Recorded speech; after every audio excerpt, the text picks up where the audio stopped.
নমস্কার, good morning. সবাই ভালো আছেন নিশ্চয়ই। আমার নতুন একটা ব্লগে আপনাদের সবাইকে ওয়েলকাম জানাই। আজকে সকাল সকাল চলে এসেছি বর্জুমান মলের ক্যারিফোরে বাজার সারতে। আজ রাতে আদি আর রিমির বাড়িতে গেট টুগেদার আছে, তাই সকাল সকাল বাজার করতে চলে এসেছি। তাড়াতাড়ি বাজার টাজার সেরে রান্নাবান্না সেরে একটু রেস্ট নিয়ে যত তাড়াতাড়ি বেরোতে পারি আর কি। আজ রান্নাবান্না বেশি না করলেও চলতো, কিন্তু আজ কত রাত হবে কে জানে। কাল সব দেরি করে উঠবো, তাই আজই কালকের জন্য রান্নাবান্না সেরে রাখবো। আজ বাজারে পুঁই শাক পেলাম। এখানে পুঁই শাকটা সবসময় পাওয়া যায় না। পালংটা পাওয়া যায়, ওটা বাকি ইন্ডিয়ানরা ভালোই খায়, কিন্তু এই পুঁই শাকটা মনে হয় শুধু বাঙালিরাই খায়। তবে আজকে শাকটা খুব একটা ভালো কোয়ালিটির নয়। যাই হোক, পেয়েছি এই অনেক। আজ একটু 5 স্পেশালি তরকারি করব। তরকারিতে শেষে একটু ভাজা মশলা দেবো, তাই তেজপাতা, শুকনো লঙ্কা, জিরে আর গোলমরিচ একটু ড্রাই রোস্ট করে নিচ্ছি। তরকারি তো করছি, তার সাথে একটু চিকেনও করে নিচ্ছি। ওই চিকেনের জন্যই পেঁয়াজ, আদা, রসুন বাটা সব ভাজছি। চিকেন ওই বোনলেস চিকেনই করছি। বোনওয়ালা চিকেন আনলে মেয়ে খুব একটা ভালো খায় না, আর বোনলেস গুলোতে তো আমরা কোনো স্বাদই পাই না। এদিকে আমার তরকারিটাও প্রায় হয়ে এসেছে, জলটা টেনে গেলেই হয়ে যাবে। এখানে চিকেন খেতে খেতে পাগল হয়ে যাচ্ছি। চিকেনের আর নতুন কি প্রিপারেশন করব তাই আর ভেবে পাই না। যত রকমের মশলা আছে সব একটু আধটু দিয়ে একটা কিছু বানিয়ে রাখি আর কি। আজকে যদি রান্নাটা ভালো হয়, আবার সবাই কাল করতে বলে, আবার কাল ভালো হবে কিনা তার কোনো গ্যারান্টি নেই। রোজই তো এক্সপেরিমেন্ট করছি, কবে যে কোন মশলা দিচ্ছি তার কোনো ঠিক ঠিকানা নেই। আজ 5 স্পেশালি তরকারি করতে গিয়ে আমরা যখন নাইজেরিয়াতে ছিলাম সেই দিনগুলোর কথা মনে পড়ে গেল। ওখানে থাকাকালীন 5 স্পেশালি তরকারি করার কথা মাথায় আনতে পারতাম না। একদিন বাজারে যদি কুমড়ো পেতাম তো বেগুন পেতাম না, পরের দিন বেগুন পেতাম তো মূলো পেতাম না, আর যেদিন মূলো পেতাম ততদিনে কুমড়ো পচে যেত। তারপর থেকে 5 স্পেশালি তরকারি করা বন্ধই করে দিলাম। যেদিন যা সবজি পেতাম তারই তরকারি করতাম। আজকের চিকেনটা একটু টমেটো পেস্ট দিয়ে করছি। কোনোদিন টমেটো কেটে দিয়ে দিই, কোনোদিন দই দিয়ে দিই, আবার কোনোদিন কিছু না দিয়ে শুধু ভিনিগার দিয়ে দিই। এদিকে তরকারিটাও প্রায় হয়ে গেছে, একটু ধনেপাতা কুচি দিয়ে দিলাম। আমার সব কিছুতে একটু ধনেপাতার গন্ধটা বেশ ভালো লাগে। এরপর ভাজা মশলাটাও দিয়ে দিলাম। যখন করি তখন ভাজা মশলাটা একটু বেশি করেই করে রাখি, এটা বেশ কদিন চলবে। এখন মাংসটা টেস্ট করে দেখলাম টমেটোটা খুব একটা টক ছিল না, তাই আবার একটু দই দিয়ে দিলাম। এরপর একটু ধনেপাতা কুচি, তার সাথে গোলমরিচের গুঁড়ো, আর এবার একটু জল দিয়ে দিলাম। আবার সবার শেষে একটু কাসুরি মেথি আর গরম মশলা ড্রাই রোস্ট করে মাংসের উপর দিয়ে দিলাম। একটু লেবুর রসও শেষে দিয়ে দিলাম। যাই হোক, আমার রান্না বান্না শেষ, সব বেড়ে নিয়েছি কাচের বক্সে। এখন 2 দিন ধরে এগুলো খাবো। আর এই হলো আমার চিকেন, কেমন হয়েছে কে জানে। আর তরকারিটা একটু বেশি করেই করে রাখি, রোজ রোজ তো আর এই মেশানো সবজি করতে ইচ্ছাও করে না। এই যে আমার মেয়ের এই সেমিস্টারে ড্রেসটা তৈরি হচ্ছে। এটা একটা পাফার জ্যাকেট হচ্ছে, হাত এখনো লাগানো হয়নি। সন্ধেবেলা বেরিয়ে পড়েছি রিমিদের বাড়ি যাবার জন্য, কিন্তু রাস্তায় আজ এত সিগন্যালে দাঁড়াচ্ছি যে বিরক্তি লাগছে।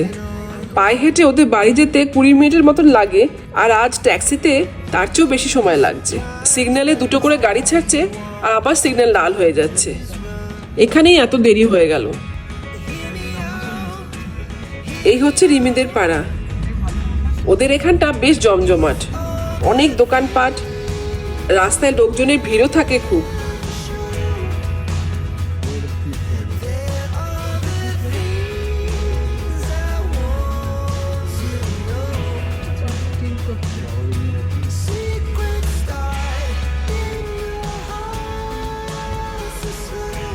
এই আমরা এখন ঢুকছি রিমিদের বাড়িতে। আমাদের সব উইকেন্ডে গেট টুগেদার লেগেই চলছে। আজকে রিমিদের বাড়িতে হলেই সব শেষ হয় আর কি। আজ আদি আবার গিটার নিয়ে বসে গেছে, কোন গান বাজাবে তাই ভাবছে। আগের দিন মনে হয় সবার সাথে পরিচয় করিয়ে দেওয়া হয়নি। এখানে রিমির বাবা বসে আছেন, তার পাশে রিমির মামা, তার পাশে রিমির মা, আর তার পাশে রিমির মাইমা। আর ও হচ্ছে রিয়া, দীপনের ওয়াইফ। আর এইদিকে মাটিতে বসে আছে রিমি আর রিমির দাদা, আর এইদিকে দীপন। আর আমার হাজবেন্ডকে তো চেনেনি। আজকে একটু ছোট্ট করে রিমির ফ্ল্যাটটাও দেখিয়ে দিই।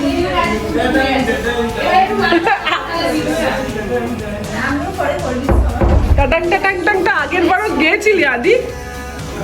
দরজা দিয়ে ঢুকলেই প্রথমে ডান দিকে একটা ওয়াশরুম,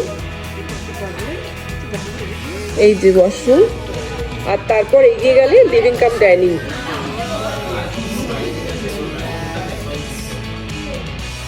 ডান দিকে ওর ওপেন কিচেন, আর ওই যে একটা দরজা দেখতে পাচ্ছেন ওটা হচ্ছে স্টোর রুম।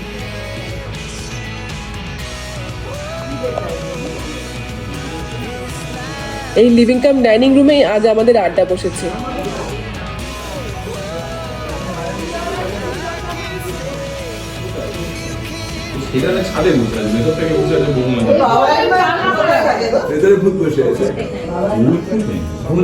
ওর এই কিচেন কাউন্টারটা খুব ভালো লাগে আমার। এর হাইটটা একদম ঠিকঠাক, সামনে বসা যায় বেশ। আমাদেরটা খুব নিচু, সামনে বসা যাবে না। আর এটা হচ্ছে ওদের বেডরুম, আর এখানে একটা ওয়াশরুম।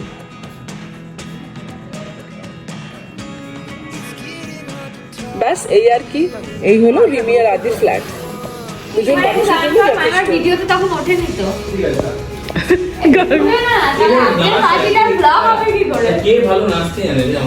আমাদের সব খাওয়া দাওয়া শেষ, লাস্টে এরা দুজন বসেছে। আজকে মেনুতে ছিল চিংড়ি মাছের মালাইকারি, তারপর চিলি ফিশ আর চিকেন ফ্রাইড রাইস। সব রিমির বাবাই করেছেন। রিমির ফ্রিজে আরো অনেক কিছু ছিল, সেগুলো এখন ওদের খাওয়ানো হচ্ছে জোর করে। এদের খাওয়া দাওয়া শেষ হলেই আমরা বেরিয়ে পড়বো। পৌঁছে গেছি বাড়ি। আমাদের গেট টুগেদার মানে এত রাত হয়, তবে সবার সাথে একসাথে আড্ডা এই শেষ। রিমির মা বাবারা, মামা মামিরা সবাই সামনের সপ্তাহে চলে যাবেন। তারপর তো ওই রিমিদের সাথে আবার সেই 2 সপ্তাহ পর পর দেখা হবে। ওনারা এসেছিলেন, আমাদেরও দিনগুলো বেশ ভালোই কাটলো।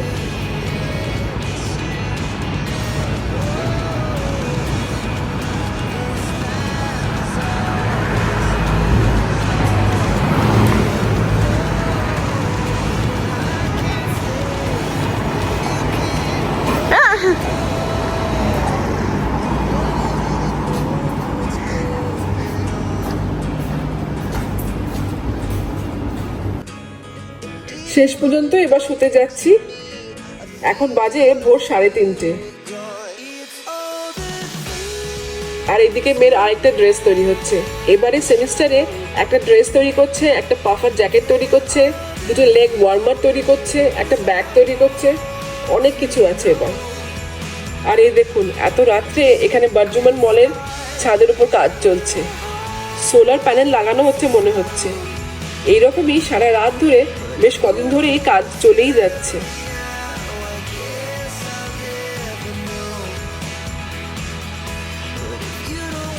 যাই হোক, খুব ঘুম পাচ্ছে। আজ এখানেই শেষ করি। সবাই খুব ভালো থাকবেন, সাবধানে থাকবেন। দেখা হচ্ছে নেক্সট ব্লগে।